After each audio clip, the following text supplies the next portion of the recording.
विमल में गुलिस्तां के ये कुछ लजीज फरिश्ते जब साथ घुलें तो जी ललचाए और दिल कहे कि स्वाद की जुबान में खुद को ऐसे डुबाऊं कि निकल ना पाऊं। विमल की जुबान कुछ है ही ऐसी, मानते हैं? विमल, बोलो जुबान कैसी? नमस्कार, बहुत स्वागत है आपका। आप देख रहे हैं प्रहार। आपके साथ मैं हूं सलोनी श्रीवास्तव अजमेरा और प्रहार में सबसे पहले बात ट्रंप और मुनीर की फायदे वाली दोस्ती की। पाकिस्तान की टूटी कमर और बिखरी अर्थव्यवस्था के बीच मुल्ला मुनीर सूट बूट पहनकर अमेरिका की सड़कों पर ऐसे टहल रहा है जैसे वो किसी हाईटेक सुपर पावर का मालिक हो। लेकिन पेंटागन के पूर्व अधिकारी ने मुल्ला मुनीर की पोल खोलकर रख दी है। दो टूक कहा है कि ये कोई डिप्लोमेट नहीं बल्कि सूट बूट में छिपा ओसामा बिन लादेन है और अमेरिका वही गलती दोहरा रहा है जो कभी उसने ओसामा बिन लादेन के साथ की थी। डोनाल्ड ट्रंप भले ही नोबेल के लालच और पाकिस्तान के एटम बम हथियाने की चाह में मुनीर को गले लगा रहे हैं। अमेरिकी अधिकारियों की चेतावनी, घरेलू विरोध, सड़कों पर प्रदर्शन ट्रंप के लिए घाटे का सौदा साबित होने वाला है। ट्रंप मुनीर के साथ ऐसा गठबंधन बना रहे हैं जो अमेरिका, पाकिस्तान और दुनिया तीनों के लिए खतरनाक है। यानी एक तरफ जिहादी सोच वाला सूट बूट वाला मुनीर है, दूसरी तरफ सत्ता और सौदेबाजी में डूबा ट्रंप और बीच में अटका है दोनों देशों की आवाम का भविष्य। सूट बूट वाले ओसामा की पूरी पोल आज खोलेंगे। दूसरी खबर उत्तर प्रदेश से है, जहां फतेहपुर में मंदिर बना मकबरे का विवाद अब सियासत के अखाड़े में तब्दील हो चुका है। आबू नगर की ईदगाह, जिसे लेकर मुस्लिम पक्ष कह रहा है कि ये 200 साल पुराना नवाब अब्दुल समद का मकबरा है, वहीं हिंदू पक्ष दावा कर रहा है कि यही है ठाकुर जी का 1000 साल पुराना मंदिर जिसे तोड़कर मकबरा बनाया गया। कमल के फूल, त्रिशूल, ये सबूत गिनाए जा रहे हैं और आस्था के नाम पर सड़क से विधानसभा तक संग्राम छिड़ा हुआ है। इस खबर पर पूरा अपडेट आपको देंगे। तीसरी खबर दिल्ली एनसीआर में सुप्रीम कोर्ट के बड़े आदेश से जुड़ी है। कोर्ट ने कहा कि 8 हफ्तों में सड़क से सारे जितने भी आवारा कुत्ते हैं उन्हें हटा दिया जाए, उन्हें शेल्टर में भेजा जाए। मकसद साफ था, डॉग बाइट्स और रेबीज के खतरे से लोगों को बचाना। एमसीडी और एनडीएमसी को शेल्टर, नसबंदी, टीकाकरण और सीसीटीवी निगरानी का पूरा रोड मैप बनाने का हुक्म दिया गया। लेकिन सड़कों पर नया संग्राम छिड़ गया। एक तरफ आम लोग हैं और पीड़ित परिवार हैं जो कह रहे हैं कि चलो अब तो राहत मिलेगी, दूसरी तरफ है वो डॉग लवर्स जो इसे अमानवीय बता रहे हैं। खबर के इस पहलू पर भी आपको पूरी जानकारी देंगे। बात एसआईआर वोट जिहाद की भी होगी, लेकिन चलिए सबसे पहले बात करते हैं अमेरिका पहुंचे सूट बूट वाले लादेन की।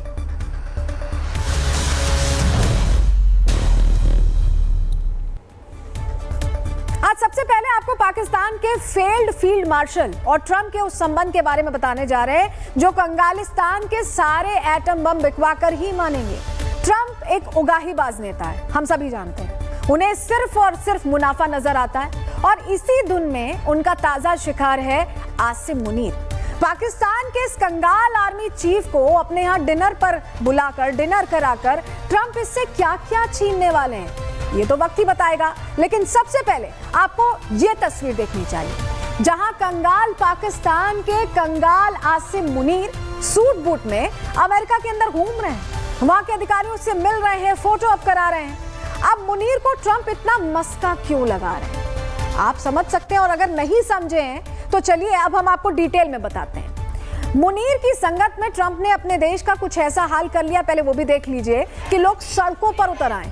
ये वॉशिंगटन की तस्वीरें हम आपको दिखा रहे हैं जहां लोग डोनाल्ड ट्रंप के खिलाफ प्रदर्शन कर रहे हैं और किस बड़ी संख्या में है। देखिए, फ्री डीसी लिखा है, hands off DC.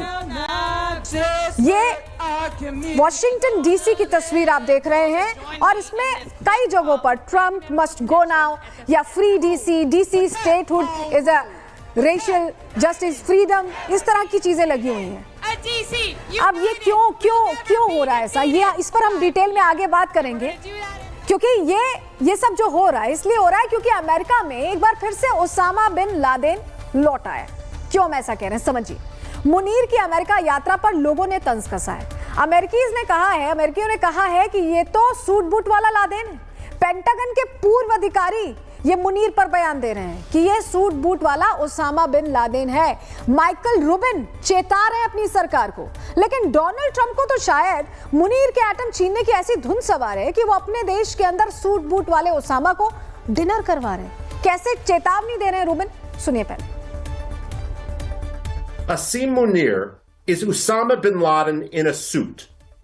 The fact of the matter is there is no amount of concession that can be given to Pakistan that is going to change the ideology of Asim Munir or the Pakistani elite which he represents. This is why I'm saying that Pakistan is playing a very dangerous game.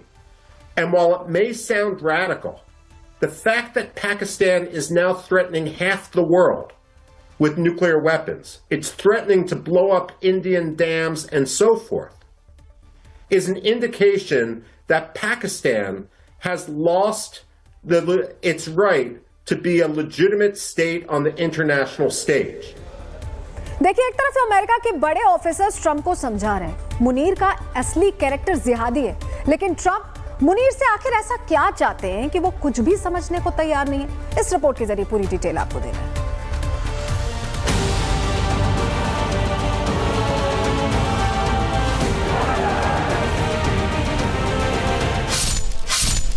नया Laden बना मुल्ला मुनीर।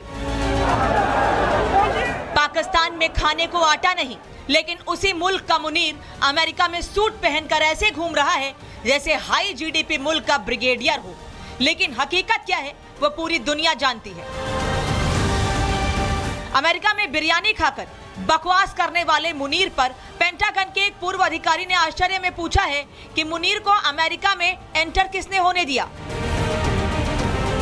मुनीर का ये suit boot भाड़े का हो सकता है, लेकिन माइकल रूबिन की चिंता कुछ और है और वो मुनीर के कोट के अंदर छिपा जिहादी पकड़ चुके हैं। और यही वजह है कि रूबिन मुनीर को उसकी हर एक हिमाकत पर उसकी हैसियत याद दिला रहे हैं। मुनीर जब बोलता है दुनिया को याद रहे पाक परमाणु देश, रूबिन कहते हैं सूट बूट में ओसामा जैसा आसिम मुनीर। मुनीर कहते हैं अगर हम डूबे तो आधी दुनिया डूबेगी। रूबिन कहते हैं पाक ने वैध राज्य का अधिकार खो दिया। मुनीर कहता है कि इस्लामाबाद को खतरा तो परमाणु हमला। रूबिन कहते हैं परमाणु हथियारों को सुरक्षित करना चाहिए। Asim Munir is Osama bin Laden in a suit. Michael Rubin की पारखी नजर ने मुनीर के मुखौटे में छिपा लादेन पकड़ लिया है, तो वहीं दूसरी तरफ नोबेल की दीवानगी में देश को ताक पर रखकर ट्रंप एक विनाशकारी गठबंधन बनाने की दिशा में आगे बढ़ चुके हैं। पेंटागन के पूर्व अधिकारी माइकल रूबिन का स्टेटमेंट 100% सही है। उनका कहना है कि ये जो आसिफ मुनीर है, जो आधी दुनिया को एटॉमिक अटैक करके डुबोने की बात कर रहा है, दरअसल में ये सूट पहने हुए ओसामा बिन लादेन है। और ऐसे ही उनका ये कहना भी बिल्कुल सही है कि जो खराब समझौते हैं वो शांति समझौते नए युद्ध को दावत देते हैं, बड़े युद्ध को दावत देते हैं। मुल्ला मुनीर की परेशानी दो तरफा है। एक तरफ पाकिस्तान की टूटी हुई अर्थव्यवस्था और दूसरी तरफ उसकी अपनी बेतुकी बयानबाजी। ट्रंप के इशारे को मुनीर ने ऐसे समझा जैसे उन्हें पूरी दुनिया हिला देने का लाइसेंस मिल गया हो। इसी ताब में आकर उसने भारत को परमाणु हमले की धमकी दे डाली और पूरी दुनिया में हंसी का पात्र बन गया। ट्रंप की फेंकी दो बोटी खाकर मुनीर बहकी बहकी बातें कर रहा है, तो वहीं अमेरिका के अधिकारी इन बातों पर उसका मजाक बना रहे हैं। लेकिन मुल्ला मुनीर और उगाहीबाज ट्रंप की करीबी खास है, जिसमें एक को पाकिस्तान वापस जाकर तख्ता पलट करना है तो दूसरे को पाकिस्तान के एटम बम को गिरवी रखना है। आंखों में लालच लिए ये दोनों अपने देश का क्या अंजाम करने जा रहे हैं, इस बात का शायद अभी इन्हें अंदाजा भी नहीं। Bureau report, Republic Bharat. तो देखिए, अमेरिका के सीनियर अधिकारी कह रहे हैं कि ट्रंप को मुनीर से संभल कर रहना चाहिए क्योंकि ये सूट बूट वाला ओसामा बिन लादेन ही है। लेकिन ट्रंप अपनी चाहत के लिए अमेरिका को नुकसान भी पहुंचा रहे हैं। कैसे नुकसान पहुंचा रहे हैं अब आपको समझाते हैं ग्राफिक्स के जरिए। ट्रंप मुनीर को अमेरिका घुमा रहे हैं। मुनीर को भरपूर बिरयानी खिलाने का इनका प्लान है ट्रंप का, और बिरयानी खिलाने के बहाने एटम की डील कर लेंगे। ट्रंप के दिमाग में ये चल रहा है। मुनीर को बिरयानी खिलाकर एटम छीनने का पूरा प्लान तैयार है। ट्रंप की नजर मुनीर की एटम बम पर है और एटम छीनने के बाद मुनीर बहुत पछताएगा, ये तय है, क्योंकि सब कुछ तब हाथ से निकल जाएगा जिसके दम पर बड़ी बड़ी बातें पाकिस्तान करता है। ट्रंप पाकिस्तान का एटम छीनना चाहते हैं, लेकिन इसके लिए उन्हें मुनीर को मुंह लगाना पड़ रहा है। और मुनीर की संगत में ट्रंप का भी ऐसा लग रहा है कि दिमाग खराब हो गया है। वो मुनीर की तख्ता पलट थ्योरी सुनकर फैसले ले रहे हैं। ट्रंप ने अब देश की राजधानी वॉशिंगटन में नेशनल गार्ड तैनात कर दिया। अभी थोड़ी देर पहले मैं आपको तस्वीर दिखा रहे थे कैसे विरोध हो रहा है, ये उसी से जुड़ी जानकारी है, जहां नेशनल गार्ड अब तैनात कर दिए गए वॉशिंगटन डीसी में और डीसी पुलिस को अपने कंट्रोल में ले लिया है। तो ये जो सब कुछ किया है ट्रंप ने, उसके बाद कैसे रिएक्शंस आ रहे हैं ये जरूर हम आपको बताएंगे, लेकिन पहले ट्रंप ने ये करते हुए क्या कहा, क्या इसके पीछे दलील दी, वो सुन लीजिए।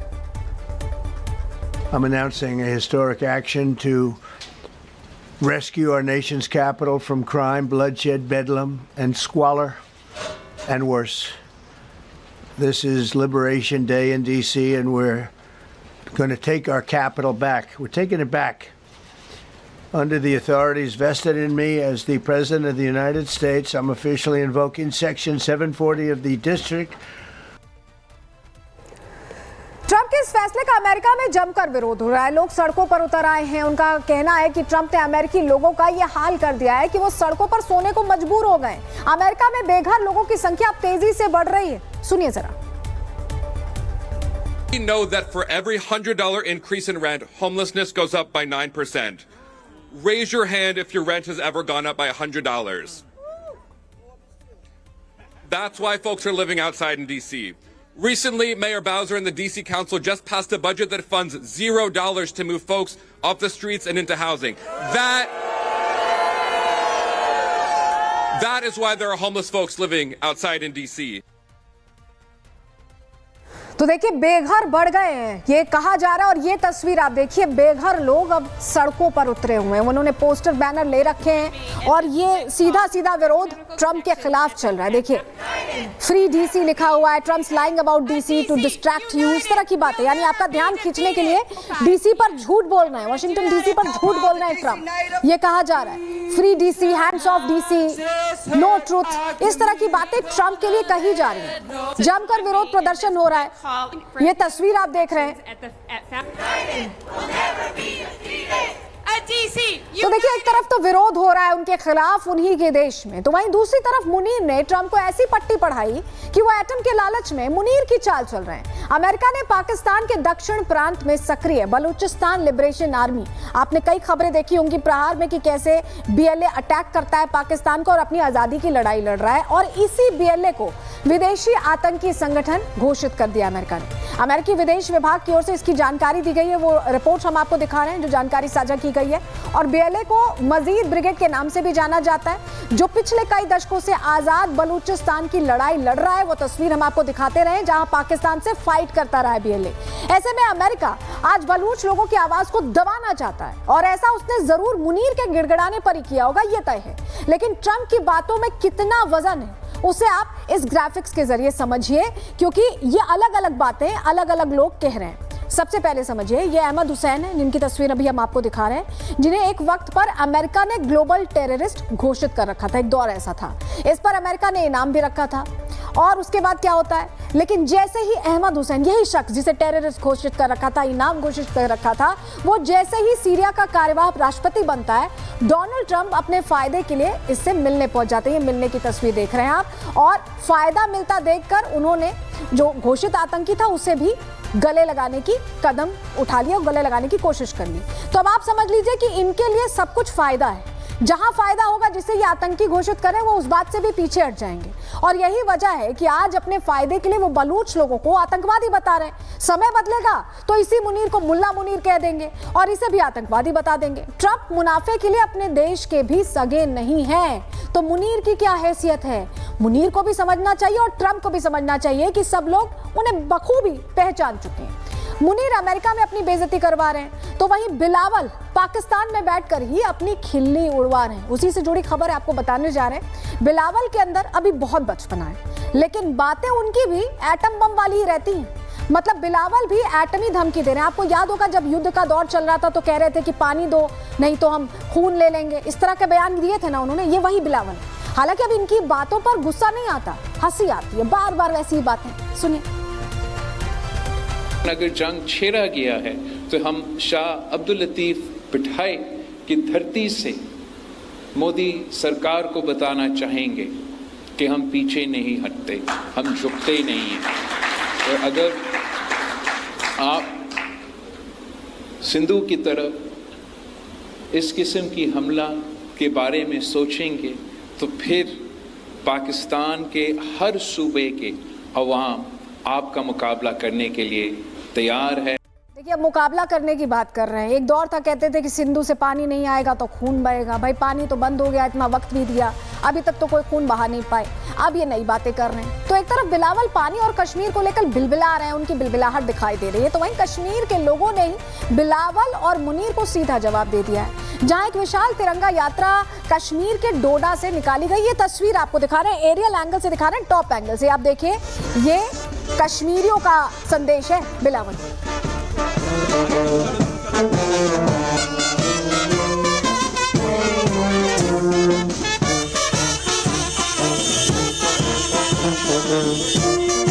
ये तस्वीर देखिए, देश के लिए जो प्रेम है वो दिखाई दे रहा है। तो अब चाहे कश्मीर के लिए कुछ भी बोले बिलावल, चाहे सिंधु जल समझौते के लिए बोले, चाहे कहे कि एटमी ताकत है हम, ये सब कोई नई बात नहीं है भारत के लिए। हम एक कान से सुनते हैं, दूसरे कान से निकाल देते हैं। ऐसे बचपने वाले जो नेता हैं, जो बचपने वाला बयान देते हैं, उनको हम बहुत गंभीरता से ना पहले लेते थे ना अब लेते हैं। लेकिन हाँ, तस्वीर जरूर दिखा दे रहे हैं, उन तक ये तस्वीर पहुंच जानी चाहिए, उन्हें समझ में आ जाना चाहिए कि भारतवासियों का मैसेज क्या है। वहीं बिलावल की बिलबिलाहट का जवाब अब मिथुन चक्रवर्ती ने भी अपने अंदाज में दिया है। आप सुनिए। अगर ऐसी बातें करते रहेंगे तो फिर खोपड़ी सनक गई तो फिर दूसरा हो जाएगा ना। फिर एक ब्रह्मस चला तो दूसरा ब्रह्मस चलेगा। और अगर कुछ नहीं हुआ तो हम लोगों ने सोचा एक डैम बनाएंगे और 140 करोड़ आदमी उधर पेशाब करेगा, फिर डैम खोल देगा, कोई गोली नहीं चलेगी, सुनामी आ जाएगा। अब बिलावल की इस बड़बोली जुबान का खामियाजा एक बार फिर पाकिस्तान को ही चुकाना पड़ेगा। हालांकि भारत बिलावल को इतनी सीरियसली नहीं लेता, ये मैं आपको बता ही रही हूँ, क्योंकि बिलावल को तो खुद पाकिस्तान में दिमाग से बच्चा माना जाता है, लोग कहते हैं। तो अब हम कहाँ सीरियस ले सकते हैं उनको, हम भी ऐसे हल्के में ले रहे हैं। तो एक तरफ बिलावल बकवास कर रहे हैं, तो वहीं दूसरी तरफ पाकिस्तान भारत के सामने पानी के लिए गिड़गिड़ा रहा है। लेकिन ये सच्चा है। देखिए, बिलावल की तो बातें ऐसी ही हैं, लेकिन ये जो लेटर हम आपको दिखा रहे हैं, ये सच्चा लेटर। पाकिस्तान के विदेश मंत्रालय की तरफ से अब आधिकारिक रूप से लेटर लिख के बाकायदा गुहार लगाई गई है कि प्लीज पाकिस्तान का पानी खोल दीजिए। समझिए, एक तरफ पाकिस्तान प्यासा मर रहा है, तो दूसरी तरफ बिलावल जैसे नेता छोटी बुद्धि के साथ बड़ी बड़ी बातें कर रहे हैं, सिर्फ बातों के जरिए लुभाने की कोशिश कर रहे हैं। ये जो लेटर है, ये सच्चाई बता रहा है पाकिस्तान की, ये उनकी दलील है, ये उनकी गुहार है कि भैया पानी दे दो। लेकिन भारत अपनी रणनीति से चलेगा। हम पहले भी किसी की नहीं सुनते थे, अभी भी नहीं सुनेंगे।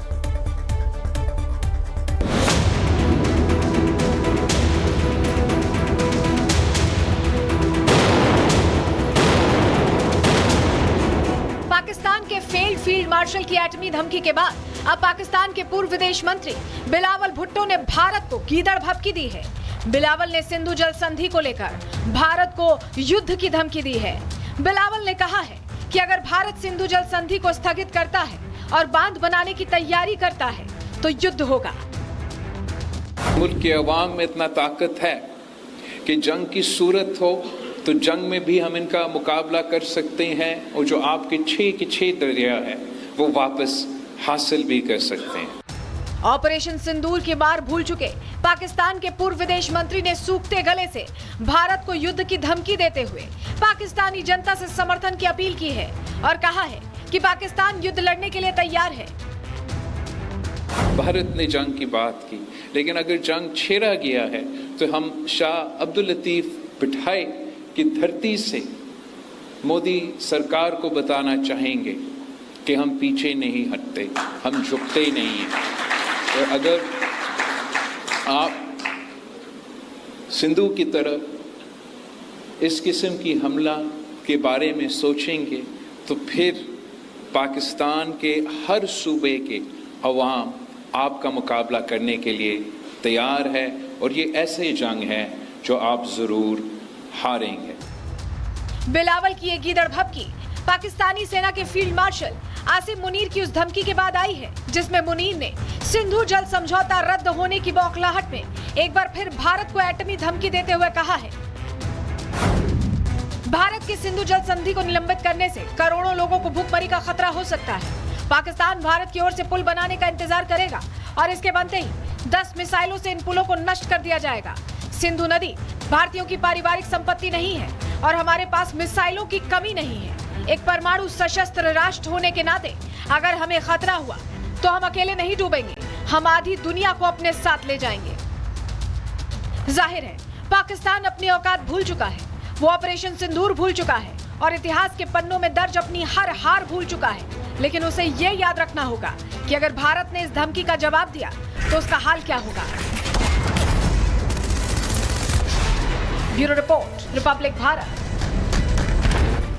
देखिए, ऐसे तो पाकिस्तान के सामने बहुत सारी चुनौतियां हैं, जो बड़े बड़े लंबे लंबे बयान आ रहे हैं। इस बीच इनको आम जनता के बारे में कोई फिक्र नहीं है, कोई सोच ही नहीं रहा। जनता भूखी प्यासी मर रही है और उस भूख प्यास के बीच किस तरह के बयान आ रहे हैं, चलिए आपको बताते हैं। देखिए, बिलावल कह रहे हैं कि भारत ने बांध बनाकर पानी रोका तो युद्ध होगा। पहले कह रहे थे पानी बहेगा या तो खून बहेगा, अब कह रहे हैं अगर बांध बना के रोका तो युद्ध होगा। चलिए ये भी देख लिया जाएगा। इससे पहले मुनीर ने क्या कहा था कि हम भारत के बांध को 10 मिसाइलों से नष्ट कर देंगे। पहले अपने जो तमाम जो एयरफील्ड्स हमने नष्ट किए हैं, जो ठिकाने नष्ट किए हैं, वो उन पे अभी तक टेंडर जारी हो रहा है, वहां पे काम चल रहा है, वो नहीं सेट हो पाया। आगे की बात कर रहे हैं। दूसरी तरफ इनके प्रधानमंत्री शाहबाज, जिनकी कहीं पूछ नहीं, कोई बुलाता भी नहीं है इनको, फिर भी ये कह रहे हैं कि सिंधु जल संधि का सामान्य संचालन किया जाए। मतलब भारत के सामने ये गिड़गिड़ाने वाले मोड में ही रह रहे हैं, बाकी दोनों बड़ी बड़ी बातें कर रहे हैं। तो ये स्थिति है पाकिस्तान की, जहां खुद का कुछ सेट नहीं है और दूसरी तरफ बड़ी बड़ी बातें की जा रही है। तो पूरी बात आप समझ लीजिए, पाकिस्तान आज भूखा प्यासा है, लेकिन कोट पैंट पहने मुनीर अमेरिका में घूम रहा है। शाहबाज ऑपरेशन सिंदूर में मार खाने के बाद से अंडरग्राउंड है। बिलावल जैसे नेता अभी तक बिलबिला रहे हैं। लेकिन पाकिस्तान में ट्रंप का इंटरेस्ट क्यों है, ये बड़ी बात आपको बता देते हैं। दरअसल Trump give and take policy का, ये जो पूरा उनका अप्रोच है, गिव एंड टेक पॉलिसी का हिस्सा है, जहां ट्रंप चाहते हैं कि मुनीर को भरपूर मस्का लगाकर एटम बम के कागजों पर वो साइन करवा लें। मतलब पाकिस्तान के एटम बम किसी तरह मुनीर को बिरयानी खिलाकर गिरवी रख लिया जाए। दूसरी तरफ मुनीर चाहता है कि ट्रंप को अपनी बातों में फंसाकर पाकिस्तान में तख्ता पलट करवाया जाए और पाकिस्तान पर राज करे। अब दोनों तरफ जो भी हो, नुकसान दोनों का ही होना है और इस पे असर जो है ट्रंप पर भी उतना ही पड़ना है और मुनीर और पाकिस्तान पर भी उतना ही पड़ना है। लेकिन अब दोनों नेता फायदे वाले हैं, कौन किसका फायदा उठाता है इस पर हमारी नजर रहेगी और भारत अपने रुख पर कायम है, कड़क अंदाज में जवाब देता जा रहा है। आगे बढ़ रहे हैं, अब बात करते हैं उत्तर प्रदेश के फतेहपुर की, जहां पर मकबरा विवाद सामने आया है और अब ये मकबरा विवाद सियासी फसाद में तब्दील हो गया है। यूपी विधानसभा में आज फतेहपुर पर चर्चा को लेकर सपा ने जमकर बवाल काटा। इस दौरान सपा ने बीजेपी पर देश का माहौल बिगाड़ने का भी आरोप लगाया, लेकिन पुलिस ने मकबरे में तोड़फोड़ और हंगामे के आरोप में हिंदू संगठनों के साथ साथ सपा के एक नेता पप्पू चौहान को गिरफ्तार किया।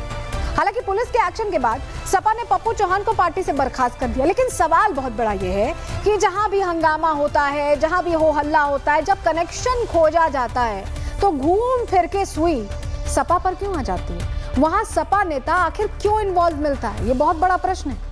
सबसे पहले हम आपको यूपी विधानसभा में हंगामे की तस्वीर जरा दिखा दें। तस्वीर आप देख रहे हैं जहां सपा के नेताओं ने फतेहपुर के मकबरा विवाद को लेकर सदन में जोरदार हंगामा किया। सपा कार्यकर्ता वेल में कैसे पहुंच गए, ये तस्वीर में आप देख रहे हैं, और फतेहपुर पर चर्चा की मांग पर अड़े रहे। जरा सुनवाते हैं आपको उस दौरान सदन के अंदर चल क्या रहा था।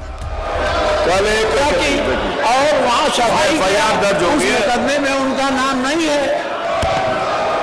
कल एक सुनिए कल एक जो अगर आप लोगों में से मेरा निवेदन है और वहाँ सफाई दर्ज हो गई, मुकदमे में उनका नाम नहीं है।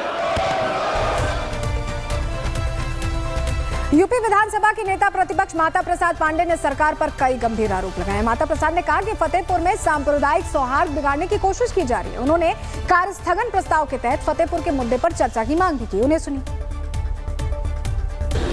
फतेहपुर में एक मकबरा था, उस मकबरे पर कब्जा करने के लिए 7 दिन पहले से ऐलान किया गया। साहब, वो एक संगठित ढंग से एक पार्टी के नेता ने ऐलान किया कि यह मकबरा हिंदुओं का है, हम इस पर कब्जा करेंगे, और भारी संख्या में लोगों को लेकर वहाँ आए।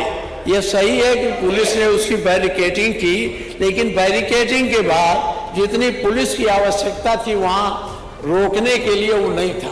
ये लोग आए और हल्ला करते हुए पुलिस को धक्का मुक्की देके उसमें घुस गए और तोड़ फोड़ किया। इससे सांप्रदायिक सौहार्द बिगाड़ने की कोशिश भारतीय जनता पार्टी की सरकार कर रही है। ये नहीं चाहती है कि उत्तर प्रदेश में शांति व्यवस्था बनी रहे।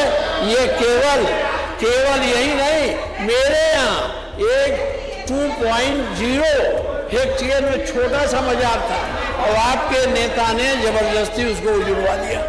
तो ये एक परिपाटी चल गई है कि मुस्लिम मदरसों को तोड़ो, मुस्लिम मकबरों को तोड़ो, जिससे सांप्रदायिक सद्भाव बिगड़े। तो इस विवाद पर यूपी विधानसभा में कैबिनेट मंत्री सुरेश खन्ना ने जवाब दिया। इस दौरान उन्होंने दोषियों के खिलाफ सख्त कार्रवाई का भरोसा दिया। उन्हें भी सुनिए। इसमें सरकार का और कोई सरकारी तंत्र का किसी प्रकार से इन्वॉल्वमेंट नहीं है। हम इस बात का पूरी तरीके से खंडन करते हैं। क्राइम नंबर 319 थाना कोतवाली फतेहपुर 11/8/2021 को शाम को 6:21 पर इस पर रिपोर्ट लिखी गई। रिपोर्ट लिखी गई और ये 11 लोगों के नामजद रिपोर्ट है और नहीं 10 लोगों के नामजद है और 11वां 150 लोग अज्ञात। इसमें ज्ञान नाम दे रिपोर्ट है मानव, हम नाम पढ़े दे रहे हैं मानव। ये अपने आप में कल की जो घटना थी बाकायदा इस पर रिपोर्ट पंजीकृत हुई और पूरी तरीके से कानून अपना काम करेगा। जो भी कानून को अपने हाथ में लेने की कोशिश करेगा, जो भी कानून को अपने हाथ में लेने की कोशिश करेगा उसको न्यायिक प्रक्रिया के तहत दंड जरूर मिलेगा मानव, जरूर मिलेगा। देखिए, फतेहपुर की घटना पर विपक्ष भले ही सियासत कर रहा है, लेकिन सरकार हर मोर्चे पर विपक्ष के साथ उपद्रवियों को जवाब दे रही। कैसे जवाब दे रही है, डिटेल आपको देते हैं। सियासत जमकर इस मुद्दे पर हो रही है, इसे सियासी मुद्दा जरूर बनाया जा रहा है, लेकिन यूपी विधानसभा में समाजवादी पार्टी ने आज बहुत हंगामा किया। हमने तस्वीर भी आपको दिखाई। सपा ने सरकार को कटघरे में खड़ा कर दिया। सपा बोली कि उपद्रवियों को सरकार का संरक्षण है। बीजेपी का सपा नेताओं को दो टूक जवाब ऐसे में सामने आया। बीजेपी बोली कि किसी दोषी को छोड़ेंगे नहीं। मकबरा विवाद पर पुलिस का एक्शन ऐसे में तेज है। पुलिस ने हिंदू संगठनों पर भी केस दर्ज किया। ऐसा नहीं कि किसी एक ही पक्ष पर केस दर्ज हो रहा है, ये भी क्लियर कर लेते हैं यहाँ पर, क्योंकि हिंदू संगठनों पर भी केस दर्ज हुआ है। सपा नेता पप्पू सिंह चौहान पर भी एफआईआर दर्ज हुई। मकबरे के बवाल में शामिल थे पप्पू सिंह, ये सामने आया। पुलिस ने पप्पू सिंह चौहान को गिरफ्तार कर लिया और उसके बाद सपा ने पप्पू को पार्टी से निष्कासित कर दिया। लेकिन सवाल वही है कि घूम फिर कर बात समाजवादी पार्टी से क्यों जुड़ जाती है अगर इस तरह की कोई घटना होती है। फतेहपुर के मुद्दे पर एक तरफ विपक्षी दल हंगामा कर रहे हैं, सरकार को कटघरे में खड़ा कर रहे हैं, तो वहीं दूसरी तरफ योगी सरकार उपद्रवियों के खिलाफ ताबड़तोड़ एक्शन ले रही है। तस्वीर आप ताबड़तोड़ एक्शन की देख रहे हैं, क्योंकि ये योगी की इच्छा शक्ति का ही नतीजा है कि 24 घंटे के अंदर विवाद वाली जगह पर शांति कायम कर दी गई है। मकबरे के आसपास भारी संख्या में फोर्सेस की तैनाती है। ड्रोन कैमरे से चप्पे चप्पे पर नजर रखी जा रही, कैसे पुलिस मुस्तैद है, ये तस्वीर में आप देख रहे हैं। फतेहपुर में शांति व्यवस्था कायम है। पुलिस के भारी बंदोबस्त के बीच हमारी टीम भी वहां पर पहुंची, रिपोर्ट तैयार की है, आपको दिखाते हैं। उत्तर प्रदेश के फतेहपुर में कल के दिन मकबरे को लेकर जो पूरा विवाद हुआ, आज काफी शांति की स्थिति है। तस्वीरें शांतिपूर्ण है, दिन का समय है और ऐसे में आप देखेंगे कि जहां पे कल विवाद हुआ था, जिस जगह पूरा हो हंगामा हुआ, वहां इस समय शांति की स्थिति है। पुलिस का खास बंदोबस्त यहां देखने को मिल रहा है। पुलिस ने इंतजाम भी किए हैं, कई लेयर की बल्लियां लगाकर इस जगह को कॉर्डन ऑफ किया हुआ है। सुरक्षा के चाक चौबंद इंतजाम किए हुए हैं और आप देखेंगे इन बल्लियों के बीच में तमाम पुलिसकर्मी भी मुस्तैद हैं, मौजूद हैं और लगातार जो सीनियर ब्यूरोक्रेट्स हैं उनके आने जाने का सिलसिला भी यहाँ पर जारी है, जो नजर बनाए हुए हैं। ऐसे में आप इस इलाके में आने वाले तमाम रास्तों में भी सुरक्षा इंतजाम को खास तौर पर देखेंगे। जिस तरीके से कल वो पूरा विवाद हुआ, एक तरीके से प्रशासन का फेलियर देखने को मिला, लेकिन गलियों से निकलकर लोगों ने पत्थरबाजी की। आज वहां पर भारी पुलिस का बंदोबस्त है। आप देखेंगे पुलिसकर्मी यहाँ पर मौजूद है। कल के दिन ये पुलिसकर्मी जिनकी ड्यूटी थी वो पूरी तरीके से असफल रहे और ऐसे में पूरा हो हंगामा हुआ, पत्थरबाजी की तस्वीरें देखने को मिली। लेकिन जिन गलियों से कल के दिन पत्थरबाजी और तमाम हो हंगामा देखने को मिला, आज वहां पर मुस्तैदी से मौजूद है और पूरी तरीके से शांति व्यवस्था फतेहपुर में देखने को मिल रही है। और इस शांति व्यवस्था के बीच में अलग अलग जगहों पर, घरों की इमारतों की छत पर, इसके साथ ही आने वाले रास्तों पर भी पुलिस की भारी मौजूदगी है। सुरक्षा के खास इंतजाम किए गए हैं और ऐसे में सुरक्षा की अलग अलग तस्वीरें देखने को मिल रही हैं। तो फतेहपुर मकबरा विवाद को लेकर सपा खुलकर अब सियासत कर रही है। अखिलेश यादव ने इस घटना को लेकर सरकार और ऑफिसर दोनों को ही अपने निशाने पर ले लिया है। उन्हें सुनिए पहले। ये जिस तरह का काम हुआ है फतेहपुर में, सरकार को उन दोषी लोगों के खिलाफ कार्रवाई करनी चाहिए। जितने लोग वीडियो विजुअल्स में दिखाई दे रहे हैं उन सबको जेल भेजना चाहिए और अगर जिलाधिकारी और पुलिस विभाग वहां का नहीं भेज रहा है तो कहीं ना कहीं सरकार को ये निर्णय लेना चाहिए कि वो अधिकारी रहने लायक नहीं है, उन्हीं के कारण वो घटना हुई है। मकबरा विवाद पर अखिलेश सहित पूरी समाजवादी पार्टी चाहे कुछ भी कहे, लेकिन सरकार ने इस मुद्दे को काफी गंभीरता से लिया। यूपी के मंत्री अनिल राजभर ने साफ किया कि इस मामले से जुड़ा कोई भी गुनहगार बख्शा नहीं जाएगा। सर, लगातार ये हंगामा, चूंकि दिल्ली से लेकर उत्तर प्रदेश तक हंगामा हो रहा है। विपक्ष के पास कहने के लिए सदन में कोई बात नहीं है, इसलिए हम लोगों ने बार बार कहा है, विपक्ष की ये आदत बन गई है, इस सदन की बात सड़क पर करना चाहते हैं और सड़क की बात सदन में करना चाहते हैं। उत्तर प्रदेश की विधानसभा में कल क्या हुआ भाई? प्रश्नकाल किसका होता है? विपक्ष का होता है। नियम 56 किसको मिला हुआ है? विपक्ष को जगह मिली हुई है अपनी बात कहने के लिए। तो कौन नहीं चलने दिया सदन? सरकार तो आपके हर सवाल का जवाब देने के लिए तैयार है, आपके हर मुद्दे का जवाब देने के लिए तैयार है। आप आइए, तो आप चर्चा तो करिए, लेकिन भी सर 11 लोगों पे एफआईआर हुई, अज्ञात लोगों पर भी हुई क्या? नहीं, अभी और कार्रवाई होगी। जो भी उसमें शामिल होंगे जिनकी वजह से वहाँ माहौल बिगड़ा है, उस पर कार्रवाई करेंगे। सर, इस चीज़ की जांच नहीं होगी? पहले वहाँ कहा जा रहा 1000 साल पहले वहाँ कृष्ण भगवान की मंदिर थी, क्या उसकी जांच नहीं होनी चाहिए? नहीं, बिल्कुल उसकी भी जांच होनी चाहिए। सरकार उसकी भी जांच करे। एक तरफा हो रही है? नहीं, एक तरफा एफआईआर नहीं हो रही है, उसकी अभी पुलिस जांच कर रही है विधिवत। अभी अज्ञात में भी मुकदमे लिखे गए हैं, जिनका नाम आता जाएगा उनको एफआईआर में शामिल करते जाएंगे। देखिए, यूपी सरकार के मंत्री बता रहे हैं कि मुकदमे सभी पर लिखे जा रहे हैं जिनकी जिनकी संलिप्तता है, चाहे वो हिंदू हो चाहे वो मुसलमान हो। लेकिन अब ऐसा कैसे हो सकता है कि कहीं मंदिर मस्जिद विवाद हो और उस विवाद में असदुद्दीन ओवैसी साहब ना कूदें? तो कूद गए इस विवाद में भी, और उन्होंने सरकार को कटघरे में खड़ा किया और इस घटना को 1992 की घटना से जोड़ दिया। सुनिए। ये तो एक हेट्रेड का माहौल पूरे देश में बीजेपी ने जो बनाया है, और खास तौर से उत्तर प्रदेश में तो उनको खुली छूट दी गई है कि जो कोई भी मुसलमानों से रिलेटेड हिस्टोरिकल, कल्चरल, रिलीजियस जगह होगी, उस पर आप किसी भी किस्म से आप उस पर हमला कर सकते, कानून को अपने हाथ में ले सकते। और उत्तर प्रदेश की सरकार आंखें बंद कर लेगी, कानें बंद कर लेगी। पुलिस की मौजूदगी में जाकर खबरों को तोड़ा जा रहा है, बेहुरमती की जा रही है, दरगाह के अंदर जाया जा रहा है और पुलिस कुछ नहीं कर रही है। अगर वही लोग मुसलमान समाज के होते तो क्या होता? आप खुद सोचिए। तो कानून का इस्तेमाल जो है ना, मजहब को देखकर, पॉलिटिकल आइडियोलॉजी को देखकर इस्तेमाल किया जा रहा है। तो मकबरा विवाद पर ओवैसी के सियासी बयान पर केंद्रीय मंत्री गिरिराज सिंह ने भी अब दो टूक जवाब दे दिया है। उन्होंने कहा कि इस घटना के सारे सूत्रधार जल्द ही पुलिस की गिरफ्त में होंगे। देश का बंटवारा हुआ धर्म के आधार पे। उस समय मेरे पूर्वजों से थोड़ी भूल हो गई, गलतियां हो गई।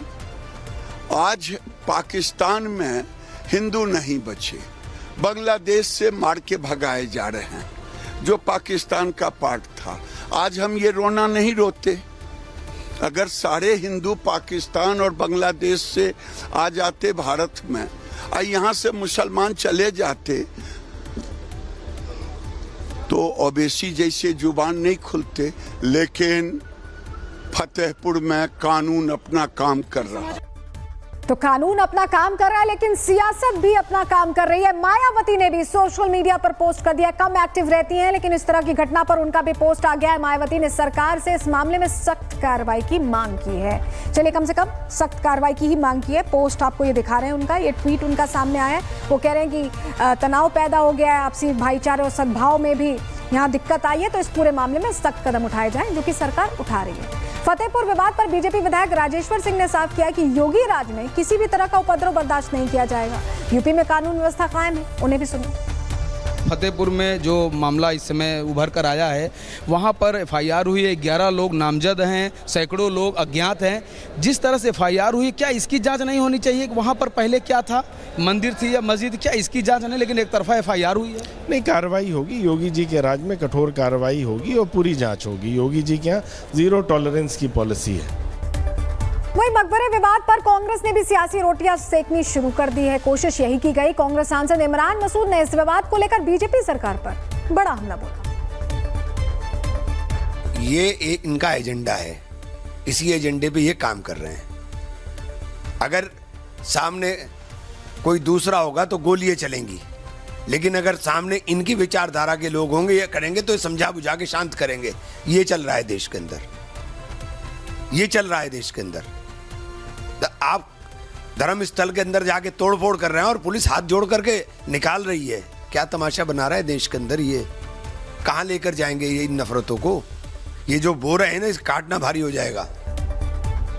फतेहपुर विवाद पर योगी सरकार के मंत्री ओम प्रकाश राजभर ने विपक्ष को जवाब दिया। उन्होंने उपद्रवियों पर एक्शन का भरोसा दे दिया है। जिस तरह की भाषा विपक्ष बोल रहा है, उनको क्लियर मैसेज कैसे दिया है वो भी सुनवा रहे हैं आप।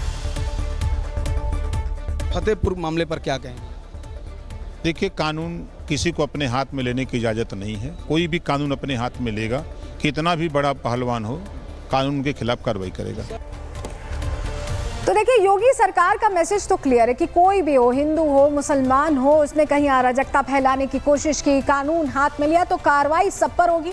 सियासत जिसको करना है करता रहे, लेकिन उत्तर प्रदेश में कानून का राज कायम है, ये क्लियर कर दिया गया। आगे बढ़ रहे हैं, अब आपको डॉग्स को लेकर चल रही उस लड़ाई के बारे में बताते हैं जो सड़कों तक पहुंच चुकी है। कुछ लोग सुप्रीम कोर्ट के उस आदेश से नाराज हैं, जहां कोर्ट ने यह कहा था कि 8 हफ्ते के अंदर दिल्ली और एनसीआर से कुत्तों को शेल्टर होम में शिफ्ट किया जाए। इसको लेकर नाराजगी है। सुप्रीम कोर्ट के इस आदेश के बाद कुछ लोग सड़कों पर उतर आए।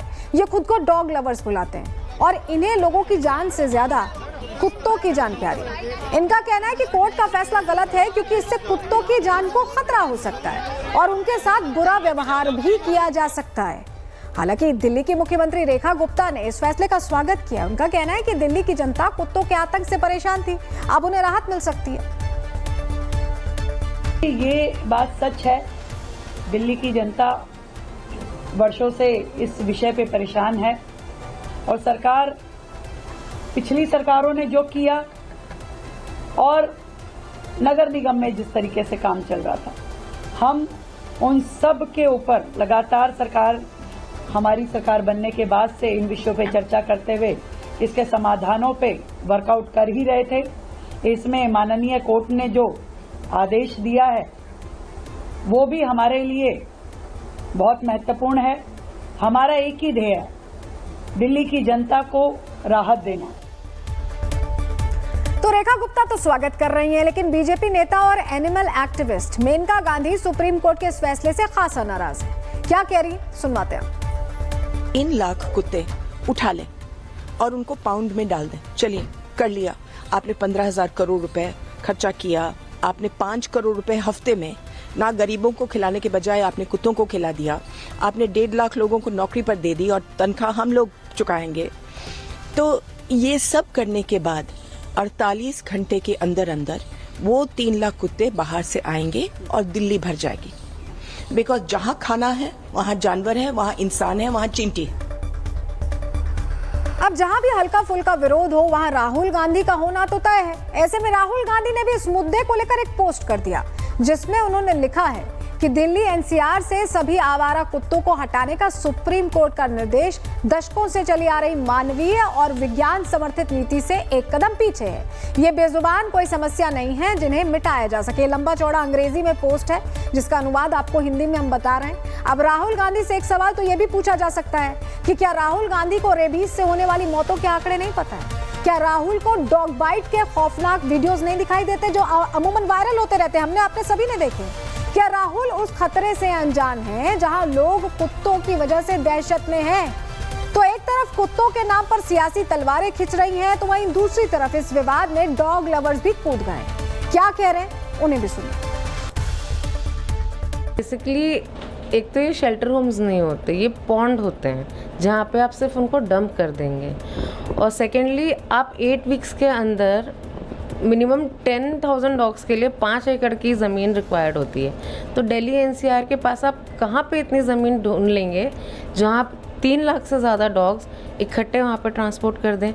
चलिए एक बार को मान लेते हैं कर भी देंगे, फिर आपको इंफ्रास्ट्रक्चर चाहिए उनको रखने के लिए, आपको मेडिकल स्टाफ चाहिए, आपको स्टाफ चाहिए उनकी केयर करने के लिए, आपको प्रीपेड अमाउंट चाहिए। एक्सपेंसेस जो आप वहाँ पे करेंगे, खाना पीना चीज़ें, आपको सब प्लानिंग के तहत पहले से खर्चा करना है। तो 3 लाख कुत्ते एक पॉन्ड में रखने के लिए कितना एक्सपेंस आएगा?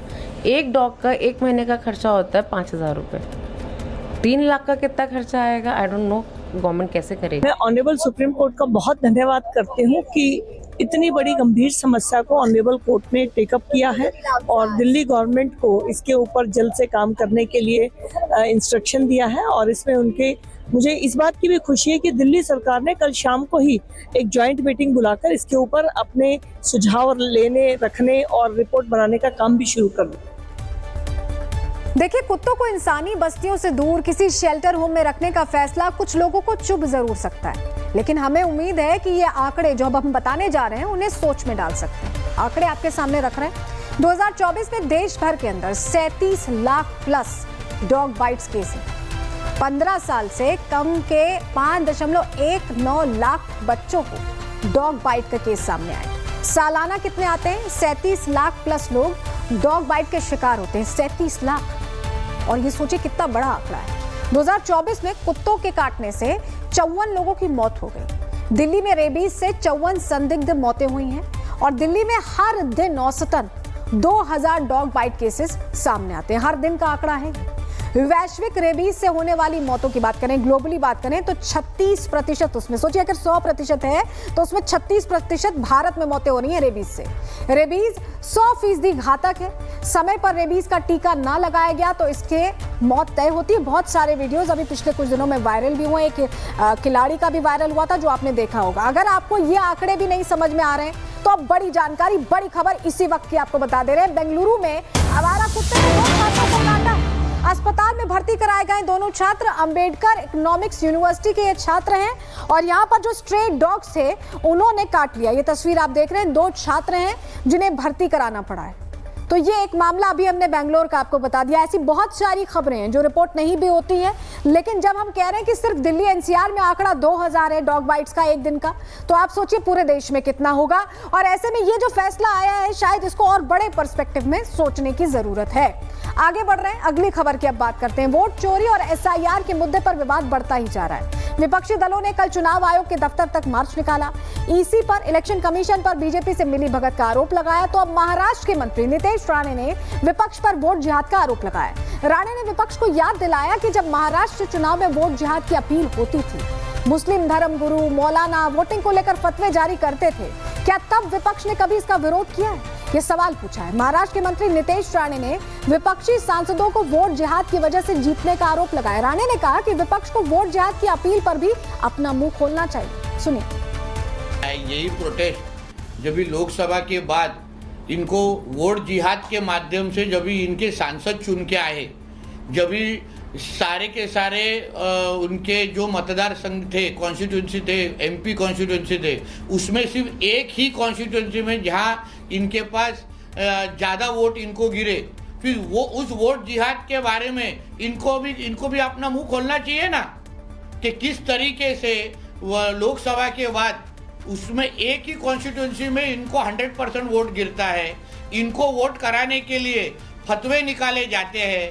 सारे कई मुल्ले मौलवी बाहर आके बोलते हैं कि सिर्फ आप इंडिया अलायंस को ही वोटिंग करो।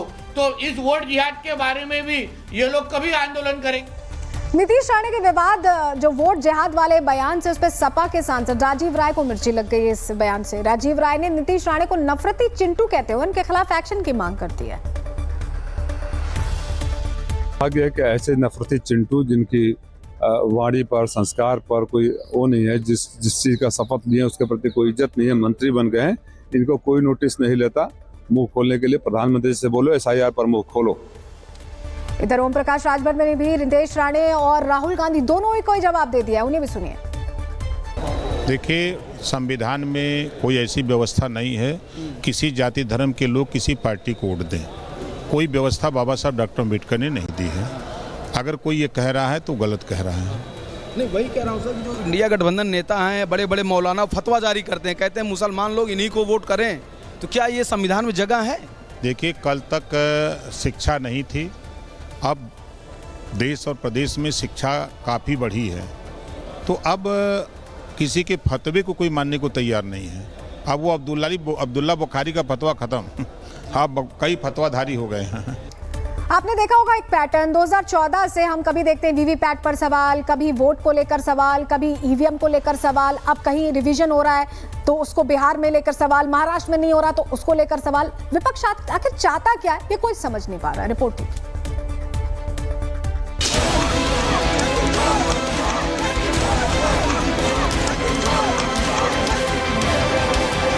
देश में वोटर लिस्ट के रिवीजन को लेकर हंगामा मचा है। विपक्षी दल लगातार सरकार और चुनाव आयोग पर वोटर लिस्ट में धांधली का आरोप लगा रहे हैं। संसद से सड़क तक विपक्ष अपनी आवाज बुलंद कर रहा है, लेकिन बीजेपी इसे विपक्ष का फेक नैरेटिव बता रही है। देखो, विपक्ष कंफ्यूजन की दुकान बन चुका है, लोकतंत्र का विरोधी है। इतना कॉन्ट्रडिक्शन है विपक्ष के बयान और कथनी और करनी में। एक तरफ कहेंगे कि एक घर में 80 लोगों का वोट बना हुआ है, अरे SIR वही तो दूर करने के लिए काम कर रही है। देश में 2014 के बाद से जितने भी चुनाव हुए, हर चुनाव में विपक्ष अपनी हार छिपाने के लिए एक बहाना ढूंढ कर लाया। कभी EVM हैक तो कभी VVPAT पर सवाल। विपक्ष ने हर बार एक बहाना ढूंढ ही लिया।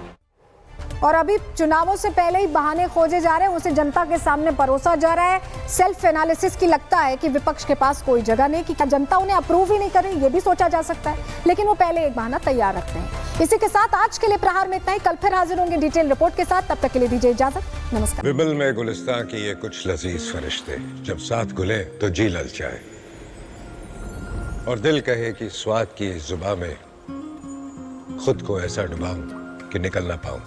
विमल की जुबान कुछ है ही ऐसी, मानते हैं ना? विमल बोलो जुबान केसरी।